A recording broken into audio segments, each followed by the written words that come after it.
महामंडलेश्वर doctor स्वामी परमानंद जी महाराज रोहतक से। राधे राधे महाराज। राधे राधे महाराज जी।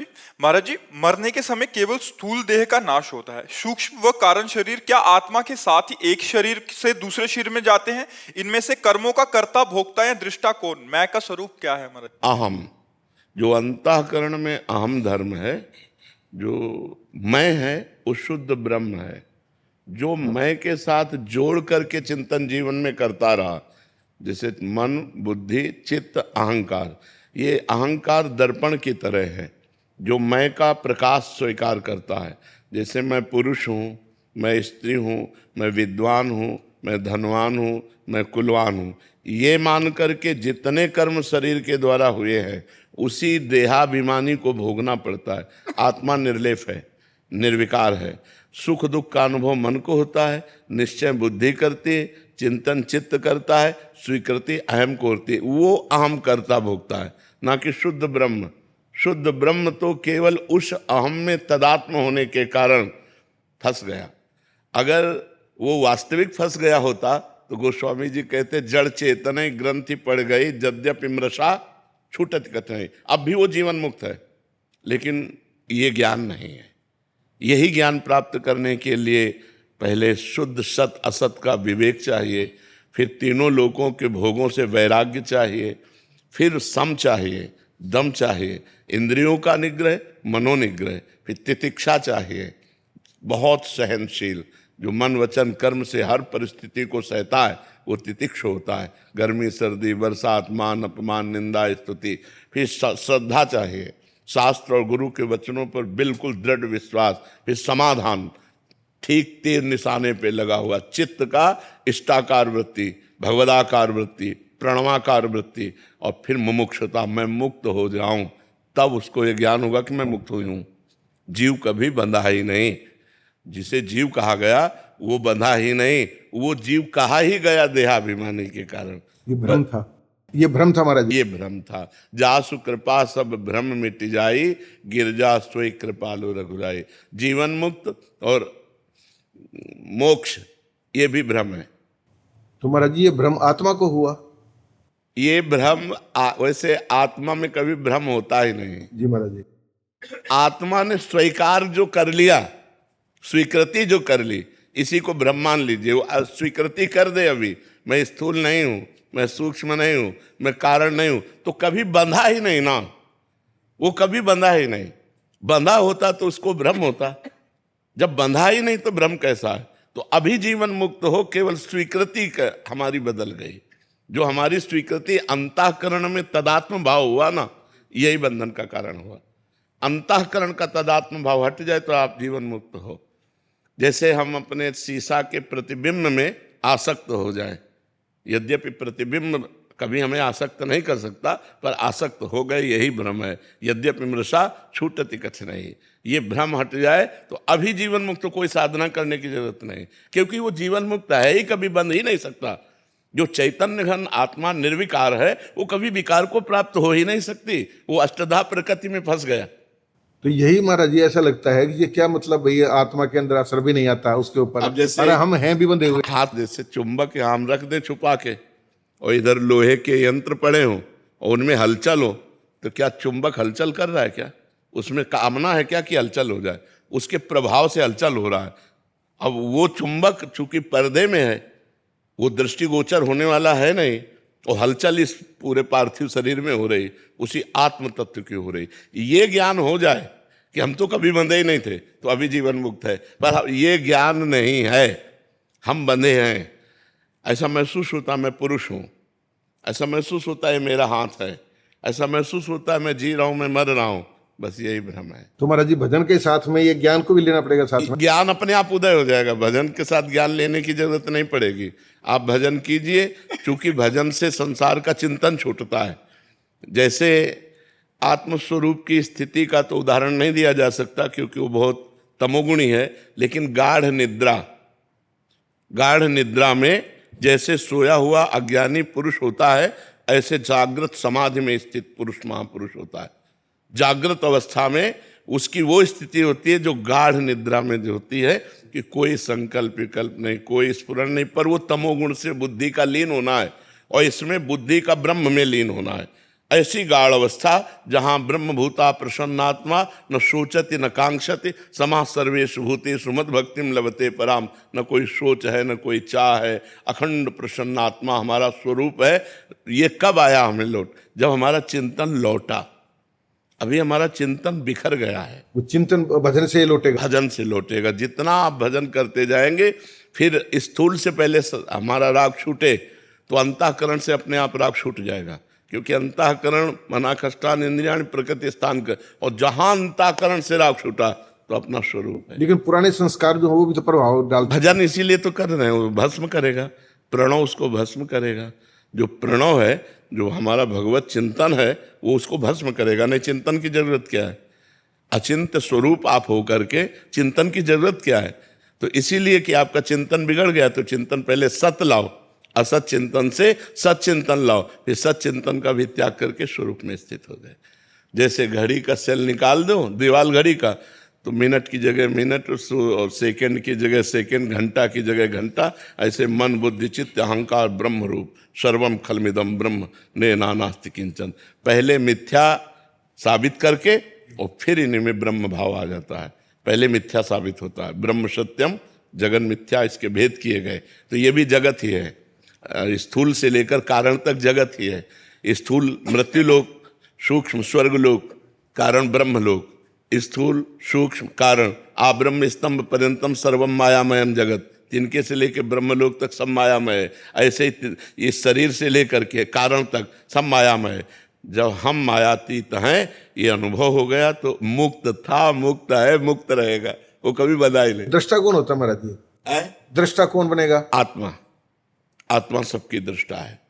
जैसे सो गए आप, तो कौन बताया आपको कि आप बहुत बढ़िया सो गए? क्योंकि बुद्धि तो लीन हो गई। वो तीनों अवस्थाओं का जो जागृत है, वही दृष्टा आत्मा है। वही आपको ज्ञान प्रदान करता है। आज भी आपने अच्छा खाया, आपने अच्छा पिया, आपने अच्छा देखा, आपने अच्छा सुना, आपने अच्छा सोया, आप गलत जा रहे हैं, आप सही जा रहे हैं, वो आत्म तत्व से प्रकाश से ज्ञान स्फुरित होता रहता है। पर जीव का बहिर्मुख स्थान होने के कारण वो अंतर्मुख की दशा को देख नहीं पाता। जहाँ से सबकर परम प्रकाशक जोई, जो सबको परम प्रकाश प्रदान करता है, वो आत्म तत्व होता है। वही आत्म तत्व आप हैं। तत्त्वम अश्य, वही तुम है। समझ पा रहे हैं? मतलब कर्ता भी हम हैं, भोक्ता भी हम नहीं, कर्ता भोक्ता अंतःकरण है, आप दृष्टा है। यही तो फंस गए, यही तो फंस गए। कर्ता भोक्ता अंतःकरण है, आप दृष्टा है। आप दृष्टा न रह के कर्ता भोक्ता बन गए, यही तो दुर्दशा है आपकी। यही दुर्दशा है। जो हमारी आपकी दुर्दशा होती है, वो यही से होती है।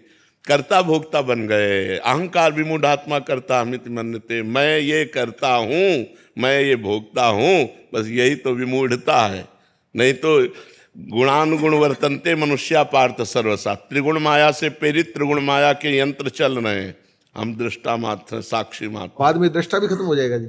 जब दृश्य नहीं रह गया तो दृष्टा कहां से रह जाएगा?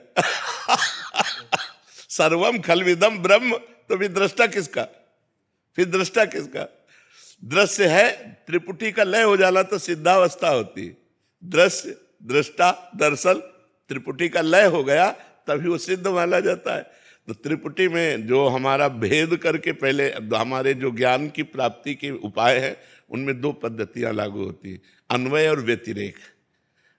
व्यतिरेक माने नहीं है, अन्वय माने है। और जब है में पहुंच जाते हैं तो सब जगह है, वही है। भ्रम था हमें कि ये नहीं है, वो क्या वही है। जहाँ हम कहते हैं नहीं है, वहाँ भी है, नहीं है वहाँ भी है। और जब है में पहुंच जाते तो नहीं गायब हो जाता, केवल है रह जाता है। केवल है। सिय राम में सब जग नहीं, सिय राम ही राम। सब जग केवल संबोधन है बताने का। सर्वम खलमिदम ब्रह्म, सर्वम नहीं, केवल ब्रह्म, केवल ब्रह्म। सर्वम तो माया में है। तो शिवम क्या है हमारा जी शब्द? शिव हम शब्द जो आया, जैसे हम ज्ञान में 4 वेदों में अहम ब्रह्मास्मि तत्वमसि ऐसे बोलते हैं, ऐसे एक संप्रदाय है जिसमें शिवहम शब्द आत्मस्वरूप के लिए है कि मैं वही शिव हूँ, मैं वही आत्मस्वरूप हूँ। तो वो सिद्ध शब्द है, कोई उसमें बनावटी नहीं है। वहां तक पहुंचना है, हमारा लक्ष्य है शिवम तक पहुंचने का। नहीं, वही है, शिवोहम अहम न देहम अहम न जीवम अहम शिवोहम, मैं शिव हूं। शिव माने कल्याण, मोक्ष स्वरूप, मैं मुक्त हूं, मैं मोक्ष स्वरूप हूं। ये भजन का प्रकरण नहीं है, ये समझने का प्रकरण है। शिवोहम जो कहा जाता है, श्वास श्वास पे शिवोहम शिवोहम जपो, ये जप वाला विषय नहीं है, ये चिंतन वाला विषय है। इंद्रियां अपने विषयों में विलस रही, अंतःकरण माया के द्वारा आकर्षित होकर क्रियान्वित हो रहा है, और इसका साक्षी मैं हूं, मैं शिव हूं। मैं न देह हूं, न करता हूं, न भोगता हूं, न मेरा जन्म है, न मेरा मरण है, न मुझे दुख है, न मैं सुख हूं। इससे सबसे सत असत सबसे परे मैं शिव हूं, मोक्ष स्वरूप हूं। शिव माने मोक्ष स्वरूप हूं। अगर साकार रूप में ले तो शिव ऐसे भगवान शंकर को कहते हैं, अगर उसको शास्त्रीय शब्दों में ले तो शिव का स्वरूप है मोक्ष स्वरूप हूं। मैं आत्मा हूं, मैं ब्रह्म हूं, मैं तत्व स्वरूप हूं। बस यही बात स्मृति में लानी है। कुछ ना करे, इनको स्वीकार ना करे तो मुक्ता भी है, पर इतनी जोर की स्वीकृति बैठ गई है शरीर की। बात करेंगे शिवम की, लेकिन एक तमाकू नहीं छूट सकती, एक बीड़ी नहीं छूट, एक छोटा सा विषय वो अधीन किए हुए है। विचार करने की बात है। हमको एक छोटा सा निम्न विषय, एक संत थे, उन्होंने नियम लिया था हमारे खप्पर में जो डाल दिया जाएगा वही हम पाए। कूटस्थ महात्मा, उन्होंने उनका नाम ही कूटस्थ महात्मा रख दिया गया था। तो कुछ दुष्टों ने सांप मार करके और खप्पर में डाल दिया रांध करके। तो उन्होंने ऐसे दृष्टि से देखा, मुस्कुराए, ब्रह्मार्पणम ब्रह्मवीर ब्रह्माग्नो ब्रह्मणाहुतम ब्रह्मवितेव गंतव्यम ब्रह्म। इसका प्रारब्ध है। वो ऐसे महापुरुष हिमालय में थे, तो सिंह उनके सामने आया तो ऐसे छड़ी करके खड़े होकर कहा, अगर तेरा आहार ये निश्चित हो चुका है तो खा लीजिए, नहीं तो जा गुर्रा मत। बिल्कुल शरीर से निरपेक्ष। एक व्यसन हम नहीं छोड़ सकते, एक भोग हमें परास्त कर सकता है। हम शिवोहम में कहाँ हैं? जप रहे शिवोहम, जपने का विषय नहीं, चिंतन का विषय है। मैं शिव हूं, मैं मोक्ष स्वरूप हूं। अब इसका प्रारब्ध आया, अच्छा व्यवहार मिल गया, प्रारब्ध आया, बुरा व्यवहार हो गया, वो शरीर से निरपेक्ष है। अच्छा पदार्थ खाने को मिल गया, कभी महलों में लेटा है, कभी फुटपाथ में लेटा है, कभी कोई माला पहरा रहा है, कभी कोई थप्पड़ मार रहा है, दोनों में सवाल हो। ये है शिवोम। ये शिवोम है। महाराज जी, क्या राधा रानी जी के साथ माँ का संबंध भी स्थापित किया जा सकता है? वैसे नित्य किशोरी हैं हमारी जो श्री जी हैं, ये नित्य किशोरी हैं। जैसे रुक्मिणी माँ बोल सकते हैं क्योंकि वो माँ हुई हैं, 10 पुत्र हुए रुक्मिणी जी के। सीता माता बोल सकते हैं क्योंकि लवकुश हुए हैं। लेकिन हमारी किशोरी जो नित्य किशोरी है, कहीं किसी शास्त्र में आपने वर्णन नहीं पाया होगा कि किशोरी जी की कोई संतान है। मातृशक्ति तो है ही। अब असल बात क्या है कि लौकिक दृष्टि से और शास्त्रीय दृष्टि से देखोगे तो तुम्हें मात्र शक्ति दिखाई देगी, और शक्ति के अधीन, शक्ति शक्तिमान के अधीन होती है, ये आपको पता है। लेकिन यहाँ जाके अधीन सदाई सांवरो या ब्रज को सिरताज, हमारे माई श्यामा जी को राज, महावर लगाते हैं ठाकुर जी।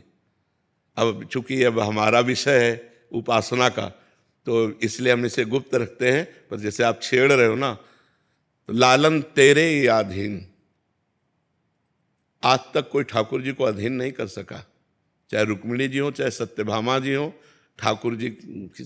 और यहाँ महाराज चापत चरण मोहन लाल, कुंवर राधे पलक पौड़ी। चूंकि ये विषय ऐसा है कि तो अखिल कोटि ब्रह्मांड नायक परात्पर इस भगवान श्री कृष्ण जिनके चरणों में महावर रचते हैं, श्यामाजू के चरणन की बलिहारी, जे है बसत किशोर लाल के प्राणन मध्य सदारी। श्यामाजू के चरणन की बलिहारी, बिहरत कुसुम पराग लगत जब, पीत वसन ले झारत, लुठत मयूर चंद्रिका तिंतर, अद्भुत छवि निहात, जावक चित्र बनाई संवारत, करण सफलतम मानत, हित ध्रुव ते सबहिन ते दुर्लभ, रसिक मरम पे जानत। श्री श्यामाजू के चरणन की बलिहारी। श्यामाजू क्या है ये हम अपने ग्रंथों से बता रहे हैं। सांद्रानंद घन प्रेम मूर्ति किशोरी, लालजू के हृदय का प्रेम जब रूप धारण किया तो राधा नाम हुआ। जो लक्ष्मी जी का अवतार है वो रुक्मिणी जी हैं। शास्त्र में आप पढ़ करके देखो, हमारी जो किशोरी जो है ये आह्लाद अवतार है। लालजू का जो आनंद है, आह्लाद है, प्रेम है, प्रीतिरु मूर्तिमती रस सिंधु सार संपदि विमला वैदग्धि नाम हृदयम काचन वृंदावनाधिकारिणी देत। जहां थोड़ा भी प्रेम आया है किसी भक्त के हृदय में, भगवान वहां दास बने दिखाई दिए। आप विचार करके भक्तों के चरित्रों में देखो कि भगवान कहते मैं हूं भक्तन को दास, भगत मेरे मुकुटमणि, पग चापूं और सेज बिछाऊं, नौकर बनूं हजाम, हाकू बैल बनो गडवारो, बिना रथवा तन खान, यही तो मेरे मन में थणी, भगत मेरे मुकुटमणि। अर्जुन जी की जहाँ जूती है वहाँ वो बैठे हुए हैं। ध्येयम सदा परिभवग्नम अभीष्ट दोहम, तीर्थास्पदम शिव विरंच नुतम शरण्यम, भृत्यार्तिहम प्रणत पाल भवाब्दिपोतम, वंदे महापुरुष ते चरणारविंदम। वो वहाँ बैठे जहाँ अर्जुन की जूती है। किसके अधीन होके? प्रेम। और प्रेम का समुद्र का सार रूप से लाडली जो है, अगर वहाँ महावर लगा रहे हैं तो कोई आश्चर्य की बात नहीं। तो जैसे कोई राधा माता कहता है तो निषेध नहीं है, क्योंकि जितनी आद्य शक्तियां हैं, जितनी भी आद्य शक्तियां हैं वो सब किशोरी जी के हिस्से अंश से है, महारानी जी के अंश से है। पर महारानी जो प्रेम रूपा है और प्रेम के अधीन ठाकुर जी हैं, इसीलिए जाके अधीन सदाई सांवरो, या ब्रज को सिरताज, हमारे माई श्यामा जी को राज। तो प्रायः जनरल लोग, जैसे यहाँ ठाकुर जी को कभी भगवान नहीं कहा गया ब्रज में, राधा वल्लभ लाल, राधा रमण लाल, बाके बिहारी लाल। अगर कोई आकर बोलता बाके बिहारी भगवान की जय, तो पक्का वो बाहरी ब्रज का नहीं है, वो रस के क्षेत्र में नहीं घुसा, इसीलिए वो नहीं जानता है। यहाँ तो राधा रमण लाल, बाके बिहारी, यहाँ तो लाडली लाल, प्रिया लाल, ऐसे दुलार करके यहाँ का जो नौ किशोर रूप है वो उपासना में अलग है। और जब शास्त्रीय पद्धति से कहेंगे तो वही काली है, वही कृष्ण है, वही शिव है, वही राधा है। एक भी तत्व में अंतर नहीं, तत्व वही है। लेकिन जब प्रेम विलासिता में आ जाते हैं तो फिर अंतर हो जाता है। जैसे तत्व में भ्रम नहीं होगा, प्रेम विलास जब चलेगा तब भ्रम पैदा हो जाएगा। जैसे तत्व ज्ञान में एक ही परब्रह्म परमात्मा है, ये हमारी बुद्धि जब ज्ञानमयी होती तब जान पाती ना। और जिनसे बुद्धि को ज्ञान प्राप्त होता है वो सती मैया है, या देवी सर्वभूतेषु बुद्धि रूपेण संस्थिता। और वो जब भगवान शिव ने राम जी को कहा जय सच्चिदानंद परम धाम आपकी जय हो, और प्रणाम किया, तो उनका सच्चिदानंद कैसे हो सकते हैं? जो सच्चिदानंद है वो सर्वज्ञ होता है, वो त्रिकालज्ञ होता है। और ये खोज रहे हे खग हे मृग हे मधुकर श्रेणी, तुम देखी सीता मृग, सती जी को भ्रम हो गया। तत्व ज्ञान में नहीं भ्रम होगा, लीला चरित्र में भ्रम हो गया। अब तत्व में जैसे हमसे कोई पूछे कि राधा और दुर्गा में कितना अंतर है, एक पाई भर अंतर नहीं। अब प्रेम में पूछे तो बहुत अंतर है। वो आद्या शक्ति रुद्र रूपिणी वीर, और यहां महाप्रेम, यहां केवल प्रेम। श्री जी कोई अस्त्र धारण किए हमारी राधा रानी, नील कमल के सिया। और दुर्गा जी अष्टभुजा, 16 भुजा, 32 भुजा, महाशक्ति, रौंद के फेंक दिया महिषासुर को।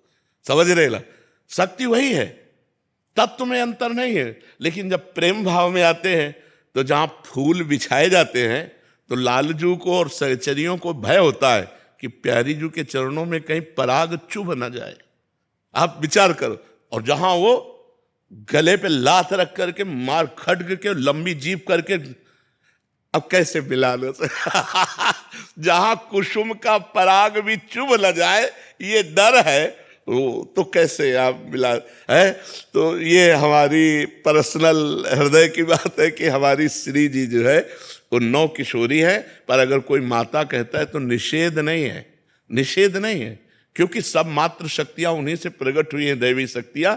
तो है श्री जी प्रेम स्वरूपा, जिनके लालजू चरण चापते हैं, जिनके लालजू आगे हाथ जोड़कर खड़े होते हैं, प्रेम। अच्छा, अब आप कह दो कि ये तो बहुत बड़ी बात हो गई, लालजू तो युधिष्ठिर के चरण छूते हैं, हाथ जोड़े खड़े, और उनके संधिदूत बन के जाते हैं। प्रेमाधीन भगवान है ना, मूर्तिमान प्रेम श्री लाडली जी है।